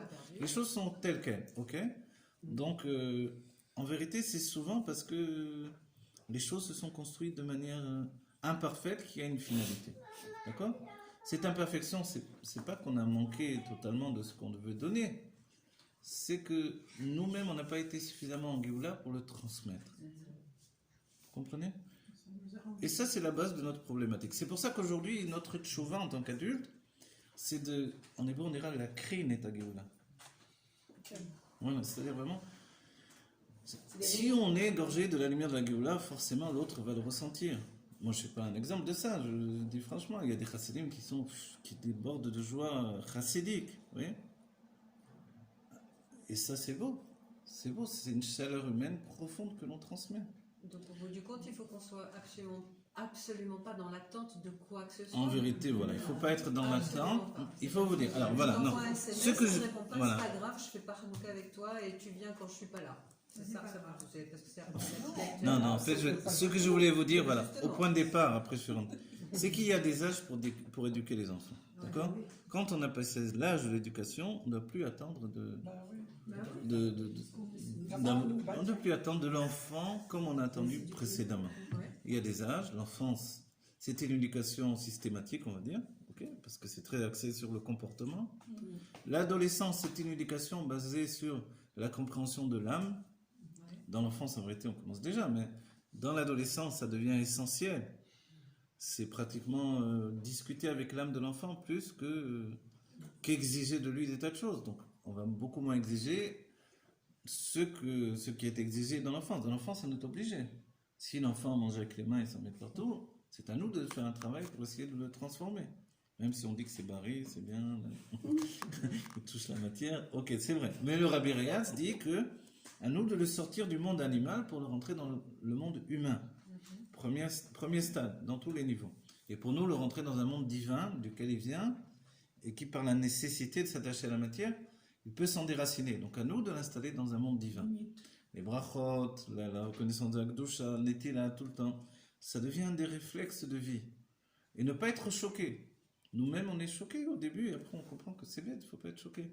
Il ne dit pas les brachot. Comment ça se fait que tu ne dis pas les brachot? On peut être choqué, non? Il apprend, il fait... Vous voyez? Et après, on continue. L'adolescence, évidemment, si on continue comme ça, il va y avoir un grand clash dans l'adolescence. Pourquoi? Parce que l'enfant, maintenant, il a sa propre vision du monde, qui est totalement imparfaite, mais qui, pour lui, fait office de référence. Mais sa référence, nous, on a une vision qu'elle est nulle, elle est zéro, elle ne vaut rien du tout. Et pourtant, c'est ce qui l'intéresse. À partir de là, dans l'adolescence, on comprend que nous-mêmes, on ne peut plus exiger ce que l'on exigeait précédemment. Alors on va exiger une communion, une communication entre nos âmes. On va l'assister dans son développement en étant de plus en plus complice avec lui. Oui? Lui donner des raisons d'aimer les choses. Plutôt que de lui dire de le faire, maintenant je suis obligé, moi, de trouver des raisons. Et n'oublions pas que ce qui nous embête beaucoup dans l'adolescence, c'est qu'il empiète dans le monde des adultes. Donc il est plus dupe maintenant. Déjà l'enfant voyait les choses, mais l'adolescent voit les rapports du couple, il voit exactement voilà, ce qu'il y a de bien, de moins bien chez les parents, etc. Du coup, on a un observateur qui juge et qui n'en pense pas moins, et ça commence à déranger de plus en plus. Voilà. Donc, qui plus sait, il veut affirmer sa propre vision des choses, etc. etc. À ce moment-là, on ne peut plus aller à l'idée de fais, sinon je te frappe. Il y a une technique, moi, que j'ai utilisée. La technique, c'est de donner des talées au bébé quand il a la couche. Ça ne fait pas du tout mal. Et après, dans les derniers recours, vous dites, si ça continue, je vais compter jusqu'à 3. Donc on compte jusqu'à 3, c'est la grande menace. On ne sait pas ce qui va se passer à 3. Mais voilà, c'est la terreur du 1, 2, 3. En plus, votre enfant, il commence à apprendre à compter. Voilà. Mais comme il a connu les roses sur la couche, c'est pas mal du tout. On n'a pas eu besoin après, mais le premier c'est moins facile, le deuxième un peu plus facile. Et après, petit à petit, ça s'installe. On n'a plus vraiment besoin de... Vous voyez, le 1, 2, 3, ça suffit. Si j'ai pas le choix, je vais compter jusqu'à 3. Okay. Mais quand c'est un adolescent, vous pouvez compter jusqu'à 10, il s'en fiche pas mal. Qui plus sait, la Torah vous dit que vous ne pouvez pas lever la main sur un adolescent. Alors, vous êtes désarmé. D'accord ? Alors vous êtes désarmé. Ah oui, Alors, il faut utiliser une arme exceptionnelle qui est l'amour. Voilà. Avat Israël. L'avat Israël que l'on doit mettre en place par rapport à nos propres enfants adolescents, elle doit être admitsui en effet, on dit dans la Chassidut. Vous voyez ? Ne pas attendre celui qui est dans la rue qu'on ne connaît pas, etc. Non, mon propre enfant, ben, c'est difficile. Et pourquoi c'est difficile ? Parce que ce sont mes midotes à moi, ce sont mes sentiments corporisés, exprimés chez un enfant. Alors s'il n'a pas envie d'aller à la Beta Knesset, c'est que moi j'ai pas envie d'y aller. S'il n'a pas envie de manger kasher, c'est peut-être que moi j'ai pas envie. Voilà. C'est des tas de choses qui sont en moi, qui se sont exprimées tout à coup. Vous voyez ? Jusqu'à quel âge l'enfant est dans l'adolescence de ses parents, parce que après il se détache, quoi. Alors voilà, jusqu'à ce qu'il devienne un père lui-même. En vérité, le miroir ne s'est jamais totalement interrompu, mais de plus en plus, moi, plus j'ai pris de recul, et plus je lui donne de vivre de par ses propres repères. Vous voyez ? Les enfants sont extrêmement loin maintenant. Il y a un continent, enfin. Non, je comprends bien. Quand réellement il y a un continent entre deux, etc. Oui, je sais. Le téléphone ira pas chez mère. Voilà. Non, il n'y a pas de problème, on se parle tout le temps. Voilà. C'est même pas ça le sujet. C'est même pas ça. C'est la communication. Voilà, mais les opinions de vie et les choix de vie, ceux qui blessent, on le sait bien, c'est les choix de vie. L'enfant n'a pas choisi les choix de vie que vous avez choisis pour lui. Voilà. Donc on en est tous là. Pourquoi il n'a pas choisi ? Parce qu'il a exprimé d'autres choix que les choix que vous avez voulu pour lui jusqu'à présent. Donc vous ne comprenez pas d'où ils sortent ces choix-là. En fait, ils sont arrivés à un certain moment, se sont intégrés dans sa vie, sans que l'on y prenne garde par l'école, par les influences, par les sites, par le cinéma, par Internet, par ci, par là.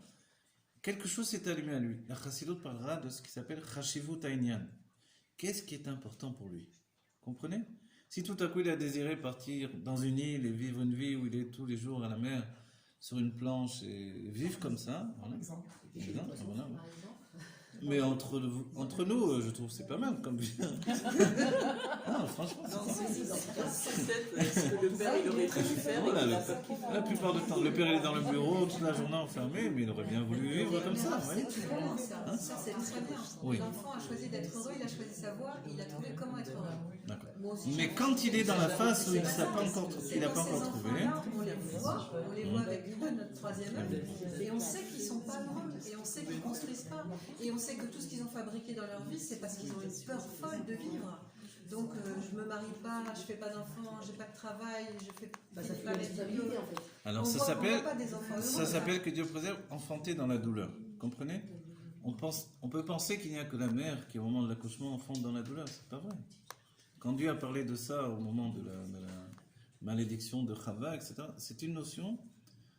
Chacun enfante sa vie dans la douleur ou non. Vous voyez ? En fait, on souffre beaucoup. Bien sûr qu'on a enfanté tous dans la douleur, jusqu'à ce qu'on comprenne que cette douleur n'est pas nécessaire. Et ça, vous ne pouvez pas le... On dit « En chacham kebala nisayon ». C'est-à-dire que celui qui passe l'épreuve, il peut ressentir les choses. Vous ne pouvez pas l'inculquer, vous ne pouvez pas lui enseigner. Ça s'appelle le da'at, il doit le ressentir de lui-même. Il doit comprendre qu'il n'est pas obligé d'enfanter dans la douleur. Mais pensez bien que pour le peuple juif, ça a mis des siècles avant que je vous parle de ça. Que la psychologie commence à en parler, etc. Machin. Ok.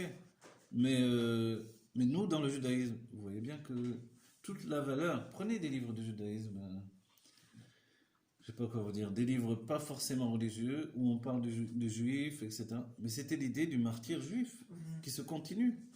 Le ghetto extérieur, le ghetto intérieur, la souffrance, la Géoula et le Mashiach, dans ces idées-là, c'était vraiment la souffrance de... Et combien il y a de livres comme ça ? Comment ça se fait ? Parce qu'il y a une idée qu'il faut à tout prix enfanter son droit à la vie par la douleur. Et d'où ça vient? Peut-être de la naissance.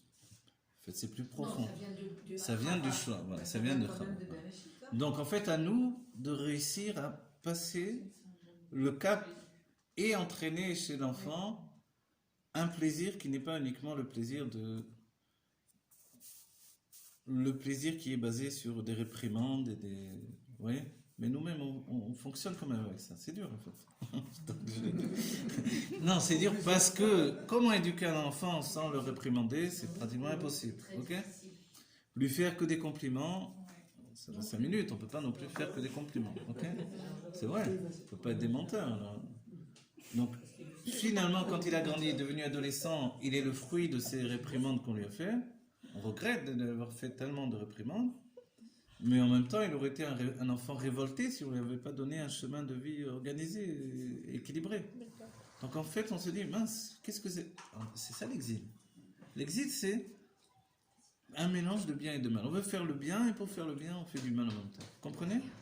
On détruit et... Hein? Il y a un langage, on peut... Alors, trouver ce langage, c'est trouver finalement être un élixir de vie et de bonheur nous-mêmes. C'est la meilleure des choses. C'est pour ça que le rabbi dira la meilleure éducation, c'est l'exemple. Je voudrais que mes enfants soient heureux. Et tu as vu ta tête à toi? Oui, c'est bon. Désolé. J'ai pas envie d'être comme toi quand... Je ne sais pas pourquoi mes enfants sont pas heureux. Mais tu t'es regardé. Ils sont heureux.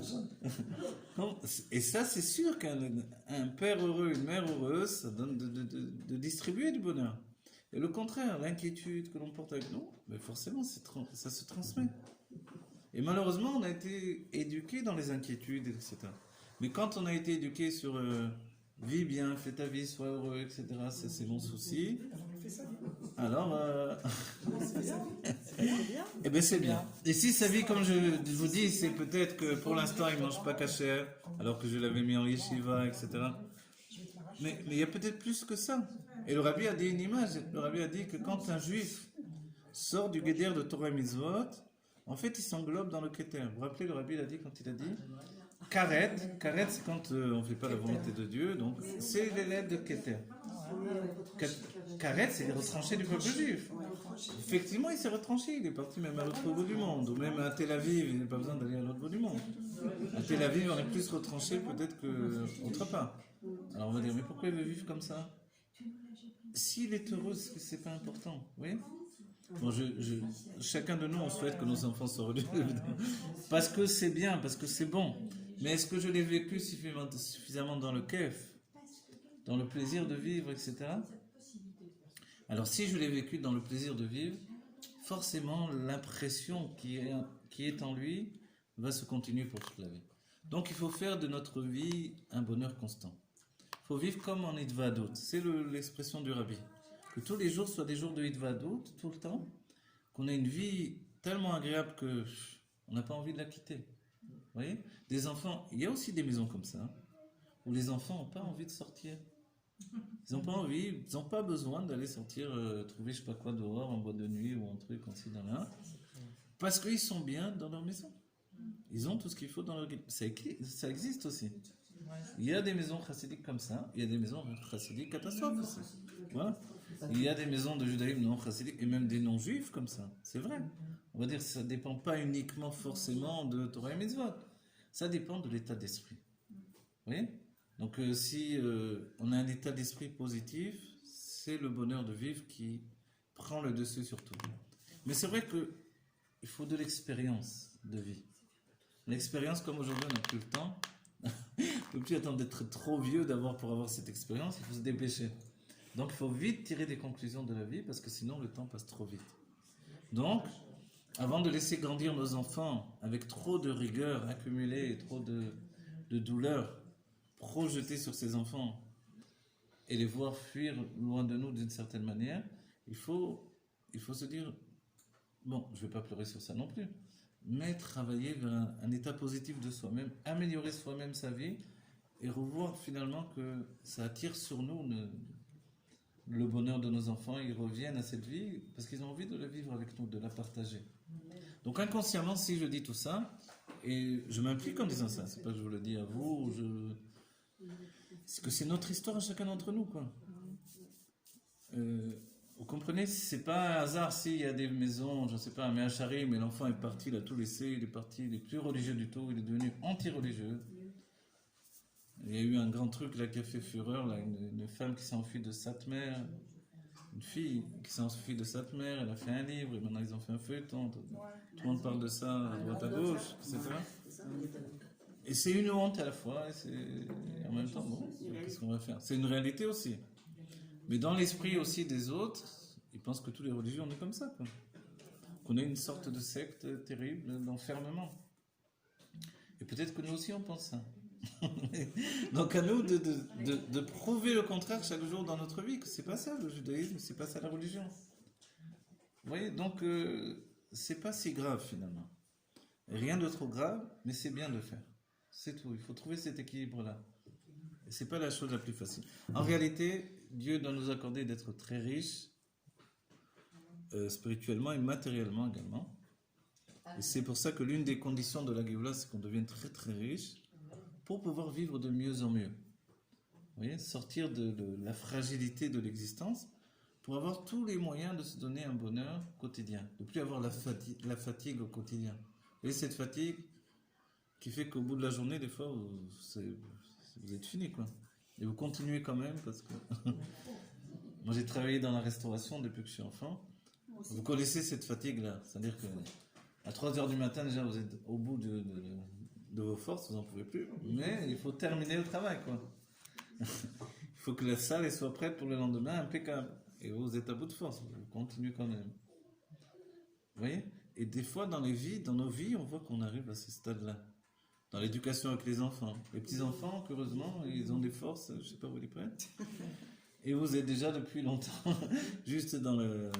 Vous avez enclenché le pilote automatique. Et vous continuez quand même. Et c'est ces moments-là qui sont déterminants, en fait.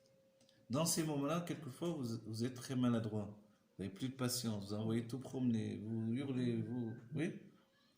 Et ces moments-là qui choquent les enfants, ils leur laissent une trace profonde. On va dire, mais c'est eux qui ont entraîné ça. Et à cause d'eux, je me suis comporté comme ça, et finalement, ça va rester toute leur vie, cette impression-là. Mais tant mieux. Ah. Oui, mais ils changent pas du tout. Pour eux. Ils sont traumatisés sans changer. Voilà. C'est des enfants. Alors, on va dire, alors, qu'est-ce qu'on va faire? Alors, ce que je suis en train de vous dire, c'est pour bien vous dire que, malgré tout, il y a une sorte de situation de l'exil qui découle même du fait que je suis fatigué, c'est ça l'exil. Vous voyez? Quelqu'un qui a faim, qui est fatigué, qui a froid, c'est l'exil. Vous voyez, Shabbat rentre, vous n'avez pas eu le temps de mettre le masgan, il fait hyper chaud, ou il fait froid. Ben ça, c'est l'exil. Vous voyez? Mais si vous avez une non-juive à la maison qui peut s'occuper de tout, etc., alors des choses sont différentes. Vous voyez? Donc c'est pour ça que je vous dis qu'il y a une nécessité d'être riche pour que vous déchargiez dans votre âme. Vous voyez? De ne pas attendre que de se retrouver le mari et la femme qui sont papy, mamie, tout seul dans la maison, pour bien vivre. Il faut que Dieu accorde en fait la richesse rapidement. Et c'est un des besoins dont le Rabbi parle, et a parlé beaucoup, qui a un peu choqué le monde religieux même, que le juif doit être très riche. Pourquoi? Pour mieux vivre. Pourquoi finalement? Pour exprimer ce bien-être qui va se transmettre à sa famille, à ses enfants. Et certains avaient peur de la richesse, ça pouvait entraîner de mauvaises choses. Mais si on vit dans l'état d'esprit du Rabbi, la richesse c'est qu'un moyen de faire des bonnes choses. Dans les chaim et les brachas. Ou c'est sans. Il y a aussi, le commencement c'est ça. C'est-à-dire Dieu nous donne de faire avec les cartes que l'on a. Vous savez, il y a dans l'homme une nature de faire avec ce qu'il y a. Il y a dans la femme une nature de réclamer ce qu'il n'y a pas. Vous voyez? Ça, c'est l'homme et la femme. Pas de se contenter de ce qu'on a. On va dire, qu'est-ce qui est bien? On a vu à Yom Yom, on nous dit, dans la spiritualité, il faut toujours vouloir plus. Dans la matérialité, contente-toi de ce que tu as. On dit, ok, regarde celui qui a moins que toi. Ok, mais moi ça m'angoisse de voir celui qui a manqué au monde, a priori, voilà, je pourrais dire ça. J'ai pas envie de. Voilà. Ok, mais. Donc en fait, il faut trouver un juste équilibre dans tout. C'est un stade. D'abord, contente-toi de ce que tu as, et ensuite, sois incliné pour que Dieu te donne plus. Oui, mais on peut dire qu'on doit être content de ce qu'on a. On doit être Pas content. de se contenter de ce qu'on a. Content de ce qu'on a, vous savez, c'est Donc, comme. on est content. Voilà. Je crois la semaine dernière ou la semaine d'avant, vous devez être capable d'ouvrir le frigo, le réfrigérateur, et de faire à manger avec ce qu'il y a dans le frigo aussi. Oui, mais d'être content. Voilà. Mais si vous commandez qu'il y a plus, tant mieux. Vous voyez? Des fois, il y Donc a du plus, shefa, et on est bracha, pas content. ve'atzlacha, c'est bien. Voilà, pourquoi on dit tout ça? Allez. Que Dieu nous bénisse, c'est la fin du cours, quoi là? Quelle heure il est? Je sais pas. Ah, 10 minutes. Les chaim, voilà. Vous pouvez manger, hein, bien sûr. Alors voilà, ce que dit le texte, alors, c'est que le propre de la lumière intérieure, c'est justement qu'elle s'habille dans nos kélim. Enfin, je peux poser une question un peu? Oui, puisque vous n'avez pas fait le texte. C'est tard? Non, les Non, le rabbi nous a demandé d'être riche. Et automatiquement, il nous a donné les moyens d'y arriver. Ça ne fait oui. pas de commander quelque chose sans... Bien sûr. Effectivement, oui. Vous savez, ça revient à la mentalité générale du monde aujourd'hui. On la découvre dans les demandes du rabbi. Le rabbi nous a dit que la richesse spirituelle entraîne la richesse matérielle. Et le contraire, forcément. L'appauvrissement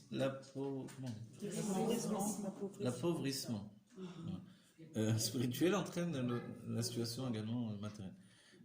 Ce qu'il y a de merveilleux, c'est que plus je suis moi-même, plus ma richesse est une véritable richesse. C'est quoi la richesse? Quand on dit à sa mère Bechelko, si je ne suis pas content de ce que je suis, de mes kélim, de mon être, de ma façon de fonctionner, alors je ne peux pas être riche en fait. Même peut-être si j'ai des millions. Il y a quelqu'un qui a des millions mais qui se sent comme un pauvre, qui est petit, qui est mesquin, qui regarde tout, il vit mal. C'est pas un vrai riche. La richesse dont on parle, c'est quelqu'un qui finalement a cette nature de la largesse d'esprit et qui est serein en lui. Vous voyez? La richesse, c'est la sérénité dont on parle. La sérénité, c'est que voilà, j'ai mes kélim, je les utilise, je vais au bout de ce que je suis. Et le rabbi a dit une chose sur le fait de faire des efforts dans le travail. Le rabbi dit c'est une bénédiction. Faire des efforts pour obtenir quelque chose, c'est pas un stade intermédiaire. C'est le travail en lui-même qui est la valeur des choses. Donc quand je fais des efforts pour exprimer ce que je suis, c'est ça la vraie richesse. Donc je ne peux pas devenir riche à la manière d'un autre. Vous comprenez? C'est pour ça que si je joue au loto, je deviens riche, c'est un cadeau de Dieu. Mais comme je n'ai pas fait d'effort pour ça, c'est difficile de l'assimiler en fait dans ma nature à moi. Donc il faudra ensuite que je fasse un travail personnel, presque que je mette l'argent de côté, comme si je ne l'avais pas, que j'arrive au niveau de posséder cet argent par un travail personnel. Vous voyez? En fait, la richesse, C'est pour ça qu'il y a plein de gens qui gagnent le loto et qui font rien. Oui. Oui, dans les Ils retournent au jour où ils sont malades. Non, et vous avez parlé de l'argent spirituelle, vous avez une phrase que je n'ai pas compris la portée. La phrase est simple, elle dit pour qu'un homme ait de la largesse d'esprit, il lui faut soit une belle femme, soit une belle maison, soit des beaux meubles. Je ne peux pas parler de belle